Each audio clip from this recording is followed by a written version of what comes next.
अध्यक्ष सम्मानीय डोटासरा जी,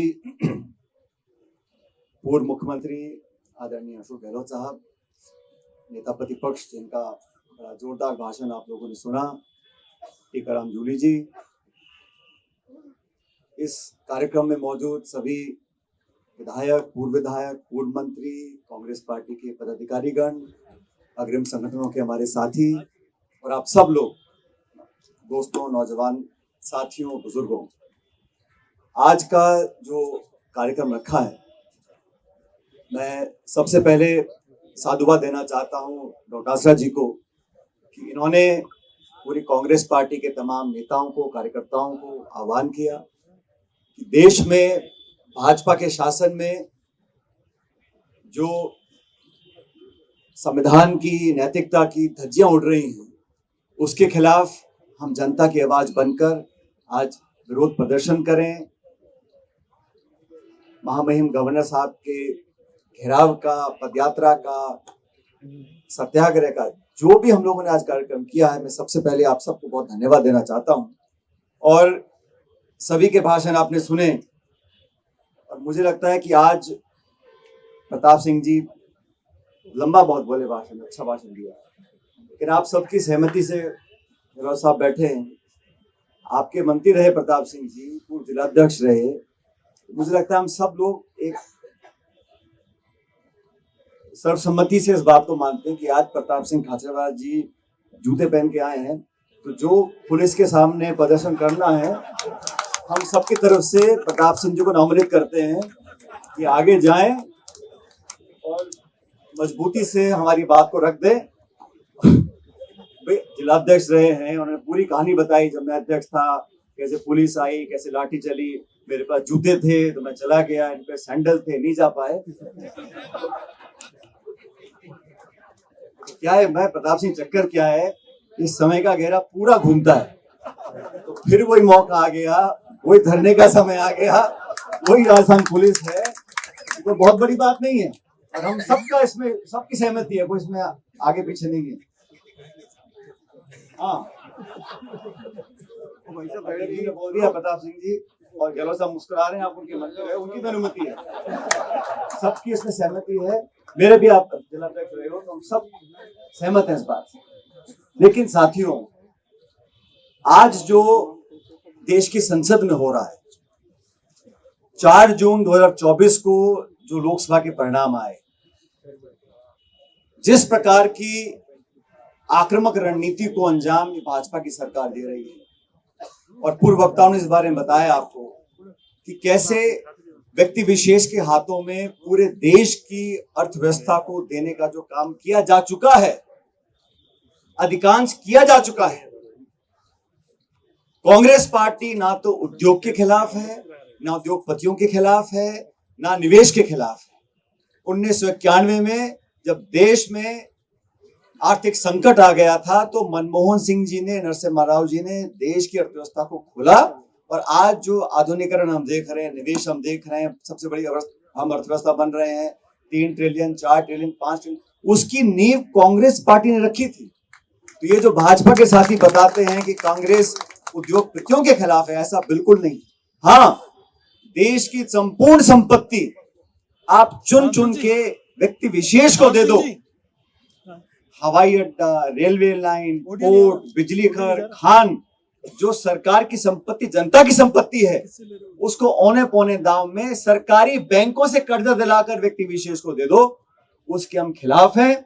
और आप सबकी जानकारी के लिए बता दूं, अमेरिका में जो कानून है जिसके तहत अदानी जी को अरेस्ट वारंट की बात करी गई है, वो कानून बड़ा स्पष्ट है, और बहुत कम ऐसे मुल्क हैं दुनिया में जहां पे ऐसा कानून है। उस कानून में लिखा हुआ है, अमेरिका में अगर आप लोगों से पैसा निवेश कराना चाहते हो तो आपकी कंपनी ने दुनिया के किसी देश में अगर करप्शन किया है, स्थापित हो चुका है, तो हम आपके खिलाफ कार्रवाई करेंगे। अमेरिका को मजा नहीं आ रहा है इस प्रकार के वारंट जारी करने में। उन्होंने स्थापित किया कि भारतवर्ष में लगातार आपने भ्रष्टाचार किया, लोगों को पैसे देकर आपने ठेके लिए, और वो स्थापित होने के बाद अमेरिका में वो वारंट जारी किया गया। अब भारतवर्ष में राहुल गांधी जी ने लंबे समय से इस बात को उठा रखा है कि जो लोग इस देश की संपत्ति को हड़पना चाहते हैं, लाखों करोड़ का ऋण माफ उनका करते हो, तो आप इसको अपने बगल में बिठाकर प्रधानमंत्री जी उनको दोषमुक्त करना चाहते हैं। भारत में जहां जहां करप्शन किया है, जिस राज्य में किया है, उसका खुलासा होना चाहिए और आप न्यायपूर्ण कार्रवाई करो। और राहुल गांधी जी क्या बोलते हैं कि मोदी जी नहीं कर पाएंगे, क्योंकि असली ताकत तो अडानी जी के पास है। मोदी से राजनीतिक कार्यकर्ता है, लेकिन पूरा जो षड्यंत्र रचा जा रहा है वो गौतम अडानी जी रच रहे हैं।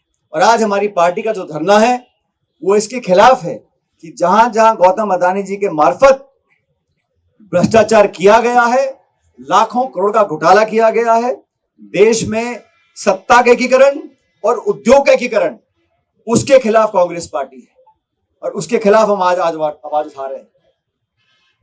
मणिपुर के बारे में कुछ साथियों ने बोला, किससे छिपा हुआ है कि मणिपुर में लगातार आग लगी हुई है, एक युद्ध वाली स्थिति बनी हुई है, शोषण हो रहा है, महिलाओं के साथ अत्याचार हो रहा है और लगातार वहां पर गोलियां चल रही हैं। लेकिन दुर्भाग्यवश मणिपुर राज्य में सिर्फ 2 लोकसभा की सीटें हैं। इसीलिए भाजपा की केंद्र की सरकार वहां झांक कर देखना भी नहीं चाहती। ये नैतिकता बनती है प्रधानमंत्री जी की कि वहां पर जाएं, उनके जो जख्म है उन पर मरहम लगाएं, शांति की बात करें, शांति की अपील करें। और वहां पर जैसा जूली जी कह रहे थे, वहां पर भी डबल इंजन सरकार है, तो वहां का जिम्मेदार कौन है? वो चाहते हैं आंख सुलगती रहे और आप वहां जाके देखे नहीं। तो हम सब लोग भारत के समान नागरिक हैं, हम किसी राज्य में रहें, हमारे बराबर के अधिकार हैं।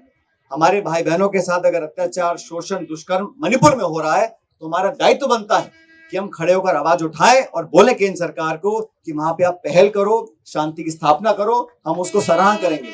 लेकिन सिर्फ और सिर्फ राजनीति करने के लिए राहुल गांधी जी को कोसना, गांधी परिवार को कोसना, कांग्रेस को कोसना, नेहरू जी को कोसना, कांग्रेस की सरकारों को कोसना, कोसते कोसते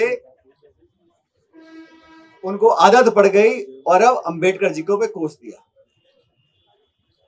भारत की संसद के अंदर आप भारत रत्न अंबेडकर जी की इस प्रकार अवमानना करें, उनकी बेइज्जती करें, मैं समझता हूं ये किसी भी सरकार को ये अधिकार नहीं है। उन्हें माफी मांगनी चाहिए, पूरे देश से भारतीय जनता पार्टी को माफी मांगनी पड़ेगी कि आपने अंबेडकर जी का जो सरेआम, ये बंद कमरे में नहीं कहा, सदन के पटल पर कहा है।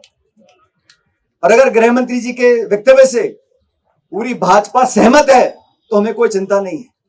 लेकिन भारतीय जनता पार्टी में अगर एक भी ऐसा नेता है जिसे लगता है कि अंबेडकर जी ने भारत के संविधान को लिखा था, उनकी बेइज्जती, उनकी अवमानना नहीं होनी चाहिए थी, तो पूरी भाजपा को माफी मांगनी चाहिए इस प्रकार अंबेडकर साहब की जो बेइज्जती उन्होंने करी। दोस्तों, ये जो सरकार बनी है 2-2 बैसाखियों पे चल रही है और आप लोग जानते हो इस केंद्र के बजट में दोनों राज्यों को, तमिलनाडु को और बिहार को लाखों करोड़ रुपए दिए हैं। हमारा कोई झगड़ा वहां के नागरिकों के साथ नहीं है, बिहार के लोगों के साथ या तमिलनाडु या आंध्र प्रदेश के लोगों के साथ। आंध्र और बिहार को आपने सिर्फ इसलिए लाखों करोड़ रुपए दिए क्योंकि उनके सांसदों की आपको जरूरत है। राजस्थान में यहां लगातार बीजेपी जीतती रही, इस बार पटकनी खा गए और 11 सीटें बीजेपी हारी है। उसी की खुन्नस निकालने के लिए इन्होंने राजस्थान को कुछ नहीं दिया। कल प्रधानमंत्री यहां पर आए, बड़ी बड़ी बातें बोली, लेकिन राष्ट्रीय परियोजना इसको घोषित नहीं किया। और ये बात सच है, इस परियोजना के प्रति जो कुछ भी काम किया है, घोषणा किसी ने करी हो, लेकिन काम कांग्रेस की सरकार ने किया है। ये बात इतिहास में लिखी हुई है, इसको कोई बदल नहीं सकता। मैं तो आप सब लोगों से आग्रह करूंगा, भाजपा की सरकार को 1 साल हो गया राजस्थान में, और 1 सालों में लगातार सत्ता में खिंचाव रहा, इतने सारे सत्ता के केंद्र बन गए, किसी को मालूम नहीं सरकार कौन चला रहा है, दिल्ली से चल रही है, जयपुर से चल रही है।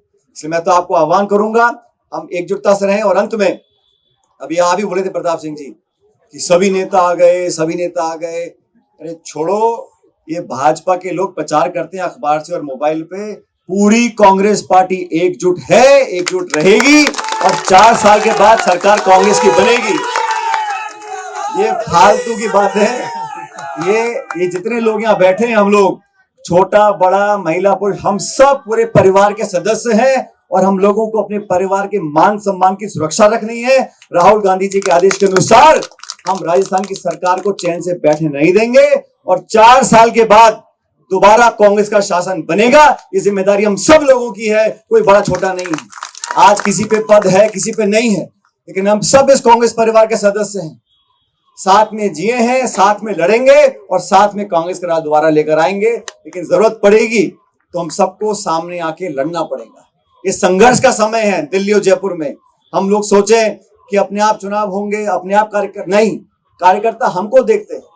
अपने आचरण से, अपने वक्तव्य से, अपने व्यवहार से अगर हम लोग जनता का मन नहीं जीत पाएंगे, जनता साथ नहीं जुड़ेगी। लेकिन मुझे पूरा विश्वास है, जूली जी बैठे हैं, डोटासरा जी बैठे हैं, हम सब मिलकर एक साथ संघर्ष करेंगे, आवाज को उठाएंगे। जिन मुद्दों पर जनता चाहती है हमारी आवाज सुनना, आवाज को सुनाकर इस गूंगी सरकार को जगाने का काम करेंगे। और ये बहुमत तो लेकर आ गए पिछले चुनाव में, लेकिन कांग्रेस हर गांव, हर ढाणी, हर गली में आज भी जिंदा है, मजबूत है और आने वाले 48 महीनों के बाद दोबारा राज कांग्रेस पार्टी का बनेगा। मैं आपको आश्वासन देता हूं। एक बार पुनः धन्यवाद देता हूं। आप सब लोग यहाँ पर आए, हमारी बात को सुना, बहुत बहुत शुक्रिया। राम राम साहब।